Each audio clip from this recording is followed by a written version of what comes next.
जिलाधिकारी वंदना सिंह ने जिला कार्यालय सभागार में 20 सूत्रीय कार्यक्रम के अंतर्गत पीएमजेएसवाई द्वारा लक्ष्य के सापेक्ष निर्मित की गई सड़कों की प्रगति की समीक्षा बैठक ली।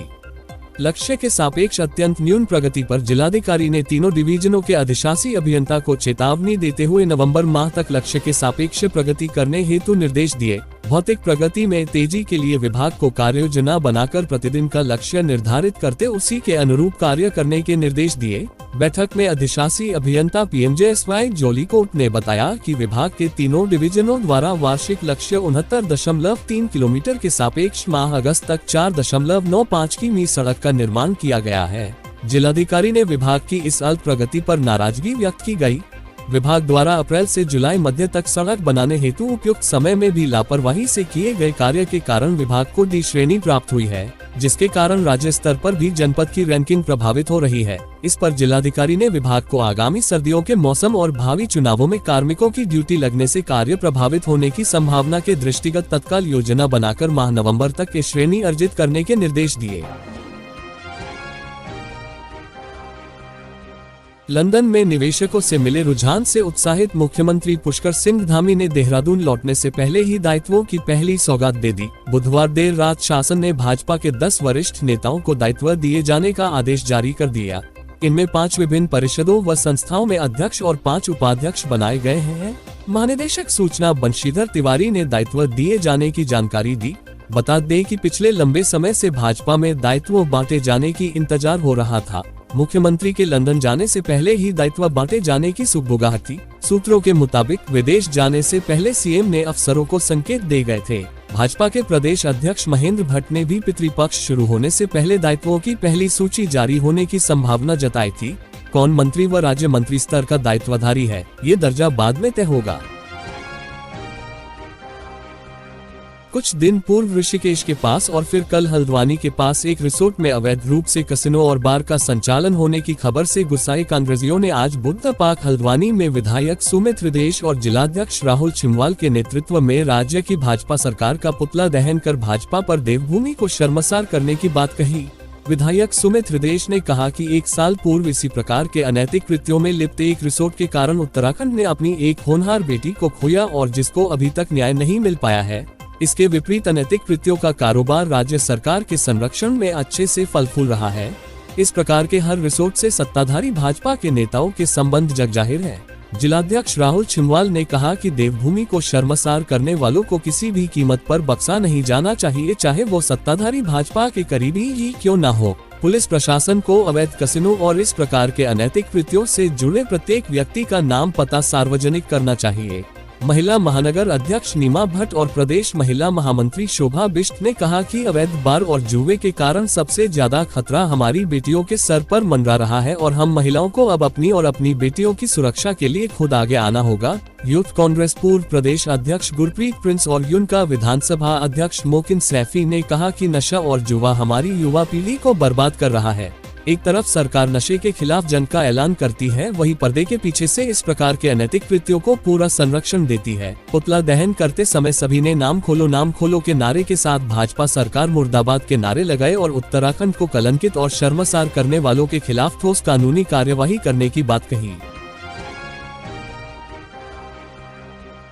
पंजाब नेशनल बैंक के रायवाला शाखा में ग्राहकों का पैसा सुरक्षित नहीं है। ग्राहकों के खाते में घुसकर बैंक कर्मचारी पैसों की हेराफेरी कर रहे हैं, जबकि कुछ ग्राहकों को फिक्स डिपॉजिट में पैसा जमा कराने व बीमा के नाम पर उनके खाते से पैसे तो निकाल लिए गए मगर उनको दस्तावेज नहीं दिए, यानी ग्राहक का पैसा कहीं और ठिकाने लगा दिया गया।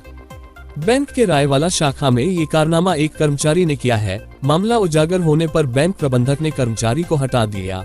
ग्राम रायवाला निवासी सुमित भट्ट ने पुलिस को दी तहरीर में बताया है कि उसके खाते से 10 जुलाई को अवैध तरीके से 4.5 लाख रुपए राधा देवी के नाम ट्रांसफर हुए हैं। इसका पता उनको बीते 22 सितंबर शुक्रवार को तब चला जब उन्होंने बैंक स्टेटमेंट चेक की, जबकि उन्होंने ऐसी कोई ट्रांजैक्शन नहीं की, न ही कोई चेक दिया और न कोई विड्रॉल फॉर्म भरा। उनका आरोप है कि बैंक के कर्मचारी प्रोबेशन अधिकारी की मिलीभगत से यह रुपया निकाला गया। वहीं छिद्दरवाला निवासी अनिल नेगी ने भी इसी तरह की तहरीर दी है, जिसमें उन्होंने खाते से 5 लाख रुपए निकाले जाने की शिकायत दी है। उनका कहना है कि बैंक के अंदर बैठे कर्मचारी के प्रति बैंक प्रबंधक जिम्मेदार है। सिर्फ दोषी कर्मचारी को हटा देने से प्रबंधक की जिम्मेदारी पूरी नहीं हो जाती। ग्राहकों का पैसा बैंक को ही लौटाना होगा। वहीं सूत्रों के मुताबिक करीब 15 ग्राहकों के खाते से पैसा निकला है, जिसकी रकम 50 लाख से भी अधिक है। इस संबंध में उप निरीक्षक कुशाल सिंह रावत ने बताया कि पीड़ित पक्ष से तहरीर मिली है, मामले की जांच की जा रही है। वहीं पूरे मामले में बैंक प्रबंधन की कार्यशैली भी सवालों के घेरे में है। दरअसल जिस कर्मचारी ने ये कारनामा किया वह पीएनबी मेटलाइफ का कर्मचारी है।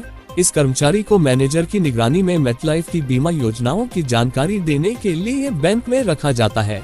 सवाल यह है कि जब मेटलाइफ का कर्मचारी हेरा फेरी कर रहा था तो बैंक प्रबंधक को इसकी जानकारी क्यों नहीं हो पाए। बैंक से जिन ग्राहकों का लाखों रुपए निकाला गया है उसकी भरपाई कौन करेगा। इस बारे में जब बैंक प्रबंधक केपी सिंह से पूछा गया तो वह जवाब नहीं दे पाए। उनका सिर्फ यही कहना था कि कर्मचारी को हटा दिया गया है और इसकी सूचना उच्च अधिकारियों को दी गई है। जो भी कार्रवाई होगी उच्च स्तर से की जाएगी। मुख्यमंत्री पुष्कर सिंह धामी ने लंदन में ग्लोबल इन्वेस्टर समिट हेतु आयोजित बैठक में प्रतिभाग किया। बैठक में मुख्यमंत्री की उपस्थिति में पोमा ग्रुप के साथ 2000 करोड़ रुपए का इन्वेस्टर माव साइन किया गया, तो वहीं दूसरी ओर उषा ब्रेको लिमिटेड के अध्यक्ष प्रशांत झावर के साथ उत्तराखंड में 1000 करोड़ रुपए के निवेश हेतु एमओयू किया, जो प्रदेश की आर्थिकी को नई गति प्रदान करने में सहायक सिद्ध होगा। दिसंबर माह में आयोजित होने वाले उत्तराखंड ग्लोबल इन्वेस्टर्स समिट में 2.5 लाख करोड़ के निवेश का लक्ष्य रखा गया है, जो प्रदेश की आर्थिकी को नई गति प्रदान करने में सहायक सिद्ध होगा। राज्य सरकार की ओर से सचिव उद्योग विनय शंकर पांडेय ने एमओयू साइन किया। मुख्यमंत्री ने आगामी दिसंबर माह में आयोजित होने वाले ग्लोबल इन्वेस्टर समिट हेतु उत्तराखंड आने के लिए निवेशकों को आमंत्रित किया। इस दौरान मुख्यमंत्री ने लंदन के कई प्रमुख उद्योग घरानों के प्रतिनिधियों से भेंट करते हुए उत्तराखंड में निवेश की संभावनाओं पर विस्तृत चर्चा भी की। मुख्यमंत्री ने कहा कि प्रदेश की भौगोलिक परिस्थितियों को देखते हुए उत्तराखंड में इको फ्रेंडली टूरिज्म के क्षेत्र में निवेश की अपार संभावनाएं हैं। पोमा ग्रुप दुनिया भर में रोपवे निर्माण के क्षेत्र में अग्रणी है। उन्होंने कहा कि पोमा ग्रुप का उत्तराखंड में काम करने का बहुत पुराना अनुभव है। चमोली जिले के औली रोपवे में पोमा ग्रुप तकनीकी सहयोग प्रदान कर चुका है। वर्तमान में पोमा रोपवे, देहरादून मसूरी रोपवे एवं यमुनोत्री रोपवे प्रोजेक्ट्स में भी तकनीकी सहयोग प्रदान कर रही है। मुख्यमंत्री ने कहा कि पोमा ग्रुप द्वारा हरिद्वार समेत कई अन्य धार्मिक एवं पर्यटक स्थलों में रोपवे के लिए तकनीकी सहयोग सेंटर ऑफ एक्सीलेंस के लिए निवेश की इच्छा जाहिर की गई है। मुख्यमंत्री ने कहा कि प्रदेश सरकार का फोकस पर्यटन के साथ साथ इकोलॉजी और इकोनॉमी पर भी है।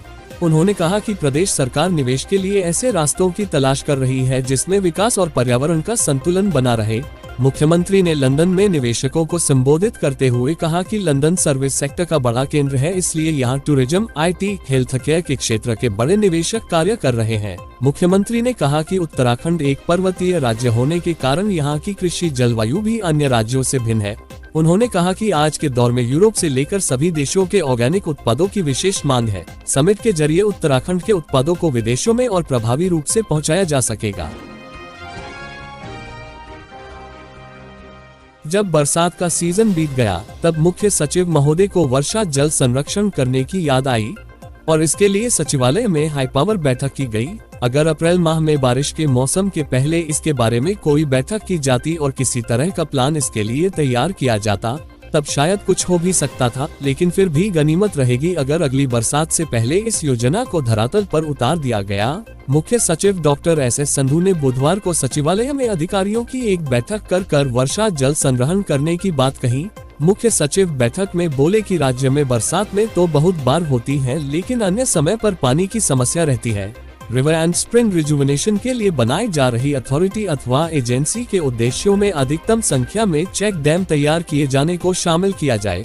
साथ ही वर्षा जल को चेक डैम आदि के माध्यम से रोककर जल संग्रहण किया जा सकता है, जिससे वर्षभर पानी की उपलब्धता बनी रहेगी। मुख्य सचिव ने राज्य जल संरक्षण तैयार करने के लिए बोला और उस पर चरणबद्ध तरीके से काम करने के लिए भी बोला। खबरों में बने रहने के लिए धन्यवाद। खबरों से प्रकाशित रहने के लिए कुमाऊनी कुटुंब को सब्सक्राइब करना न भूलें तथा खबरों को शेयर कर सहयोग प्रदान अवश्य करें।